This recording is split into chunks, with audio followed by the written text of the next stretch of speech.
যেসব বেশ কিছু গুরুত্বপূর্ণ খবর আছে। প্রথম খবরটি হলো, হঠাৎ করে ইরানের এয়ার ডিফেন্স অন হয়েছিল, সেখান থেকে কিছু একটাকে টার্গেট করে মিসাইল ছোড়া হয়েছে। পাশাপাশি আমেরিকাতে এবং ইসরায়েলে জরুরি বৈঠক শুরু হয়েছে প্রধানমন্ত্রী এবং প্রেসিডেন্ট কার্যালয়। কি চলছে সেখানে? হরমুজ প্রণালীতে ইরানের আরেকটি কার্গো জাহাজ আটক করল, দখল করল মার্কিন কমান্ডো বাহিনী। পাশাপাশি লেবাননে ইসরায়েলের হামলার ঘটনা ঘটেছে। সবকিছু মিলে আজকের লাইভ সেশনটি। প্রিয় দর্শক, আমি শুরুতে একটু বাংলাদেশের কিছু তথ্য দিয়ে শুরু করতে চাই।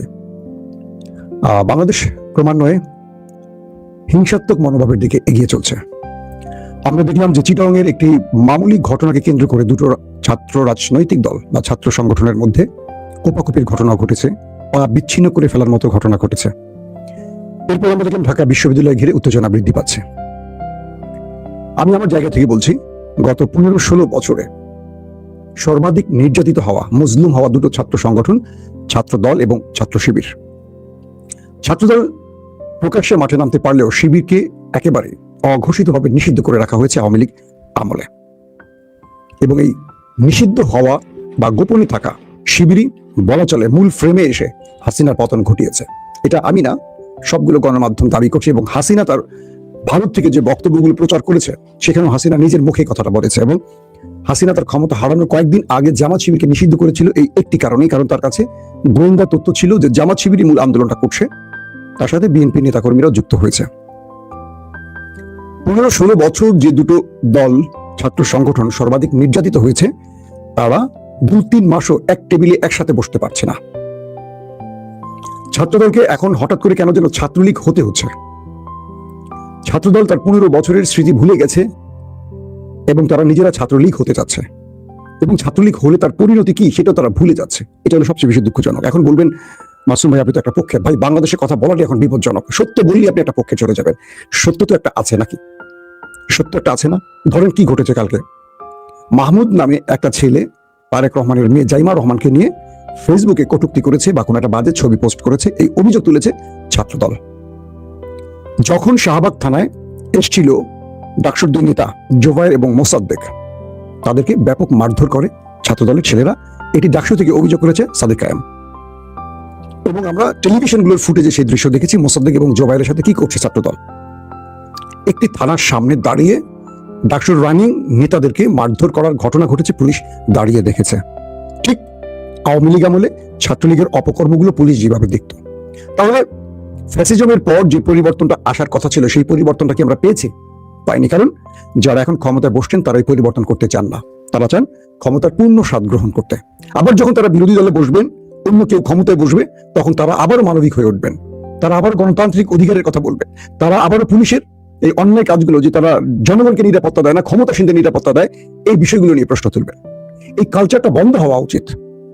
যখন তারেক রহমান লন্ডন থেকে এসছেন, তখন আমরা খুব আশা করেছিলাম যে তিনি একটা গঠনমূলক রাজনীতি করবেন। তিনি চাইছেন, এখন পর্যন্ত তার প্রতিটি বক্তব্যে দেখছি তিনি গঠনমূলক রাজনীতি করতে চাইছেন। কিন্তু তার দল কি করছে এই ব্যাপারে তাকে সোচ্চার থাকতে হবে, নতুবা তাকেও হাসিনার মতো করুণ পরিণতি ভোগ করতে হবে। একদম স্টেট বলছি আমি।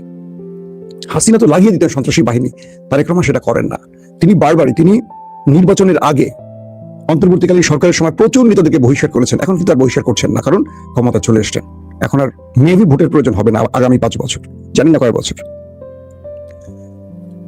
রিউমার স্ক্যানার যারা এই ফটো কার্ডগুলোর সঠিক না ব্যাঠিক, ভুয়া না আসল চেক করে, তারা চেক করে দেখলো এটা একটা ভুয়া ফটো কার্ড। অর্থাৎ এই কাজটি যারা করেছে তারাই এই আন্দোলনটা করছে। মানে এটা মোসাদ্দেক বা শিবির বা ডাকসু নেতারা কেউ এই কার্ডটি তৈরি করেনি, কেউ পোস্ট করেনি। এই ভুয়া কার্ডটি কেউ তৈরি করেছে, ধরেন এটা ছাত্রলীগ তৈরি করেছে বা আওয়ামী লীগ করেছে বা এজেন্সি করেছে, করে ছাত্রদলকে শিবিরের সাথে লাগিয়ে দিয়েছে। একটা ভুয়া কার্ডকে নিয়ে, জাইমা রহমানের নাম করে একটি ভুয়া কার্ডকে নিয়ে কালকে শাহবাগের সামনে যা ঘটলো, এটা খুবই দুঃখজনক।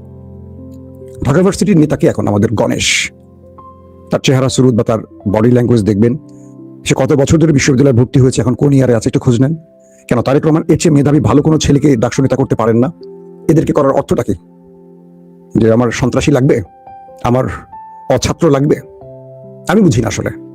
ডাকসুর নির্বাচনের পরও যদি বিএনপি না শিক্ষা নেয়, আমার মনে হয় এর চেয়ে দুঃখজনক আর কিছু হতে পারে না। যে ডাকসুতে শিবির সবগুলো আসনে জয়লাভ করে, ছাত্রদল একটি আসন পায় না।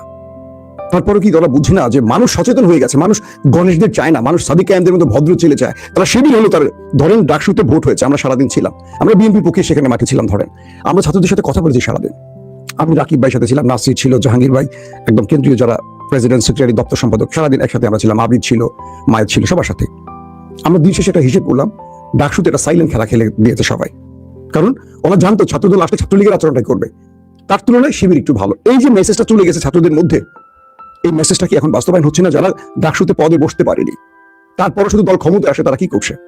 রাজশাহীতে এক শিক্ষিকাকে জুতা দিয়ে প্রকাশ্যে পিটিয়েছে বিএনপি নেতা, একজন শিক্ষিকাকে লুঙ্গি পরে এসে এক বিএনপি নেতা প্রতিষ্ঠানে ঢুকে জুতো দিয়ে পিটিয়েছে। আমি স্টার নিউজে দেখলাম এই সংবাদটি। ক্ষমতার শক্তিটা কি এত বেশি? গত 15 বছর এরা কোথায় ছিল? গণেশরা কোথায় ছিল?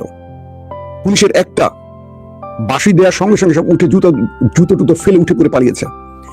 বেগম জিয়ার বাড়ির সামনে থেকে বালুর ট্রাক সরাবার মতো একটা লোককে খুঁজে পাই, আমরা সেদিন ছিলাম স্পটে, একটা লোককে পাইনি। ক্ষমতা আসলে এত শক্তি আসে কোত্থেকে তাদের আমি জানি না, এটা খুব দুঃখজনক ব্যাপার। দর্শক, আমি চাই ছাত্রদল এবং শিবিরের মধ্যে একটা ভ্রাতৃত্ব তৈরি হোক। আমরা চাই না আওয়ামী লীগ এখানে সুবিধা করে দেওয়া হোক। যে দুটো দল দীর্ঘদিন একসাথে আন্দোলন সংগ্রাম করেছে, তাদের অনেক ত্যাগ আছে এই বিপ্লবে, হাসিনার পতনে। আমি তাদেরকে আবার ভাই হিসেবে দেখতে চাই। আমার জায়গাটা একেবারে অভিন্ন, আমি বিরোধ পছন্দ করি না। আমি দুটো দলকে চাই একসাথে ক্যাম্পাসের একটা সুষ্ঠু পরিবেশ তৈরি করুক। আমি চাই বিএনপি জামাত একসাথে বাংলাদেশটাকে গড়ুক পার্লামেন্ট থেকে। শিবির ছাত্রদল ক্যাম্পাসকে সুন্দর করবে, বিএনপি জামাত দেশকে সুন্দর করবে, এটা হলো আমার স্বপ্ন। তাই আমি এই কথাগুলো আজকে আপনাদের সামনে আপনাদের উদ্দেশ্য করে বললাম। দর্শক, আসি আপনাদের আন্তর্জাতিক খবরে। আপনারা বাংলাদেশের খবর দেখতে চান না আমি জানি, এই পচা খবরকে আসলে শুনতে চায় না। দিন শুরুটা হবে একটা ভালো খবর, দেশি খবর পাওয়া যায় না। হঠাৎ করে ইরানের ভেতরে রাতে এয়ার ডিফেন্স অন হয়ে গেছে। বলা হচ্ছে কিছু মিসাইল ছুটে চলছে কোনিকে টার্গেটকে হিট করার জন্য। পুরো ইরানিরা রাস্তায় নেমেছে, তেহরানের জনগণ স্লোগান দিয়েছে রাতভর। এখন পর্যন্ত জানা যায়নি আসলে ঘটনাটা কি। কিছু মাধ্যম বলছে যে ইসরায়েল থেকে কোনো ড্রোন কিংবা মিসাইল এসেছিল, সেটাকে টার্গেট করে ইরান এয়ার ডিফেন্স দিয়ে হিট করেছে। কিছু মাধ্যম বলছে ইরানের হাতে নতুন এয়ার ডিফেন্স এসছে, সেটিকে পরীক্ষা করেছে ইরান। ইসরায়েলের পক্ষ থেকে বলা হয়েছে তাদের কোনো অপারেশন ইরানে হয়নি। ইসরায়েলের গণমাধ্যম দাবি করেছে যে ইসরায়েল ইরানে গত রাতে কোনো অপারেশন করেনি। পাশাপাশি হঠাৎ করে মার্ক রুবিও এবং স্টিভ উইটকফ জেডি ভেন্সকে তলব করেছে মিস্টার প্রেসিডেন্ট ডোনাল্ড ট্রাম্প। তারা হন্তদন্ত হয়ে হোয়াইট হাউসে প্রবেশ করেছে। বলা হচ্ছে যে এই তিনজনের সাথে গুরুত্বপূর্ণ রুদ্ধদ্বার মিটিং করেন ডোনাল্ড ট্রাম্প। একই সময় ইসরায়েলে নেতানিয়াহু তার ক্যাবিনেটের সাথে গুরুত্বপূর্ণ মিটিং করেন এবং নেতানিয়াহু আমেরিকার কাছ থেকে অনুমতি চেয়েছে তিনি ইরানে আবার আক্রমণ করতে চাচ্ছেন, এমন তথ্য এসছে। নেতানিয়াহু ট্রাম্পকে বলেছেন যে আমি ইরানে আমার শেষ আক্রমণটা করতে চাই, আপনাদের অনুমতি চাই। এবং দুই দেশে ইরানে নতুন করে আক্রমণের জন্য আলোচনা চলছে, এটাও ইরান জানে। বলা হচ্ছে আমেরিকা ইরানের উপর এবার শেষ সবচেয়ে বড় আক্রমণটি করতে চায় যদি ইরান আমেরিকার সাথে শান্তি চুক্তির ডিলটি না করে। আর ইরান বলছে তুমি শান্তি চুক্তির কথা বলছো, তুমি তো নিজে অশান্তি তৈরি করে বসে আছো হরমুজ প্রণালীতে। তুমি এখানে আমার জলসীমায় কি করছো? আমি কি তোমার জলসীমায় প্রবেশ করেছি? বা আমি কি তোমার জলসীমায় গিয়ে তোমার রাস্তা আটকে ধরেছি? তুমি আমার জলসীমায় কি করছো আমেরিকা?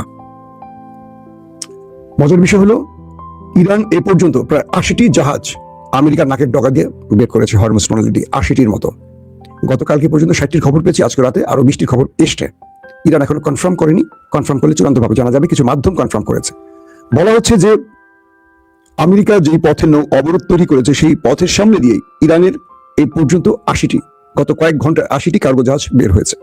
এর মধ্যে কালকে রাতে হরমুজ প্রণালীতে আরেকটি ইরানি জাহাজকে জব্দ করেছে বা আটক করেছে আমেরিকার কমান্ডো বাহিনী, এবং আমেরিকা সেই ফুটেজ রিলিজ করেছে তাদের গণমাধ্যমে। এবং সেখানে দেখা যায় আমেরিকার কমান্ডো বাহিনীরা হেলিকপ্টারে এসে ইরানের সেই জাহাজটিকে আটক করে। বলা হচ্ছে এটি ইরানের জাহাজ নয়, ইরানের স্বার্থ সংশ্লিষ্ট কোনো থার্ড পার্টির জাহাজ। অর্থাৎ এটি দিয়ে তেল আসা যাওয়া করছে, কিন্তু এটার মালিকানা ইরানের নয়, অন্য কোনো দেশ বা অন্য কোনো সংস্থা এটার মালিক। এবং এই জাহাজগুলো কয়েকটি ধাপে পথ পাড়ি দেয়, কখনো ইরান পার করে দেয়, তারপর অন্য রাষ্ট্র দায়িত্ব না, এভাবে কয়েকটি ভাগে ভাগে জাহাজগুলো পার হয়, এমনটি বলা হচ্ছে। ইরান যখন এক শত্রুপক্ষের একটি জাহাজকে জব্দ করে, তারপরে আমেরিকা নতুন করে আরেকটি ইরানি জাহাজ জব্দ করে।